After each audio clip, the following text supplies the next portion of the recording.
Ilan po anak? 3. Okay, ano hanap mo sa lalaki? Gwapo? Hindi, yung simple lang, pero mapagmahal. At May saka, maraming simple dito, ma'am. Oh, baka kaso nga lang, baka hindi mo masanggap. May suka mo lang. hindi babae raw. Hello. Hi, Okay. ma'am. Sir, si ma'am po, 27, nakatatlo na. Uy, Okay lang. Kasawa. O, wala ka nang pakialam dun. Ang tatanungin na namin dito sa iyo, kung okay lang sa'yo, may 3 anak yung babae na to. Oo, kasi wala tayong magawa, huli-huli ka eh. Kung nauna ka, ikaw sana ang tatay ng 3 anak niya. 'Di ba? Kung ano man yung package na naabutan mo, tanggapin mo na lang kasi wala ka nang magawa diyan. Tama? May anak ka rin, sir. Wala po. Wala. Di ka naman baog. Hindi naman, sir. Okay lang to, ma'am?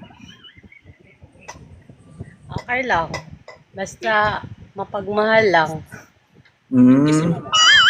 Taga saan ba si Sweet?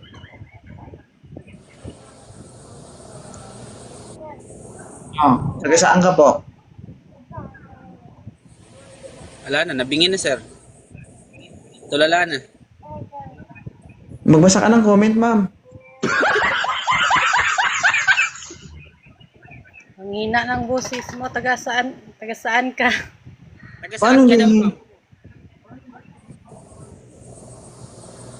Ikaw, ma'am, taga saan ka? Taga saan ka daw? Taga Mindanao po, Zamboanga. Hmm. Zamboanga Norte. Ikaw, sir, taga saan ka? Baliwag Bulacan po. Nasa Pampanga ngayon. Okay lang sa'yo, sir? 3 na anak nito. Okay lang, sir. Ano, ma'am? Di ko na kailangan magtanim. Papasok na lang. May tanong ka kay sir, ma'am? Ha? May tanong ka kay sir? Tanggap mo ba yung 3 anak ko? Okay lang yan. Hindi lang, ma'am. Saan ka pala ngayon? Strong. Nasa Pampanga po ako, ma'am. Pampanga ako na destino eh. Medyo malayo.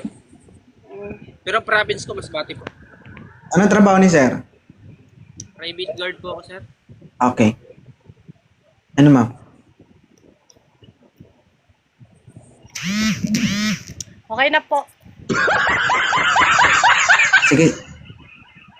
Follow mo na, sir. Ma'am, follow back mo si sir. Usap kayong dalawa. Video call tayo, ma'am. Tapos magpaluan tayo, ha? Bala kayo dyan. PM lang, PM.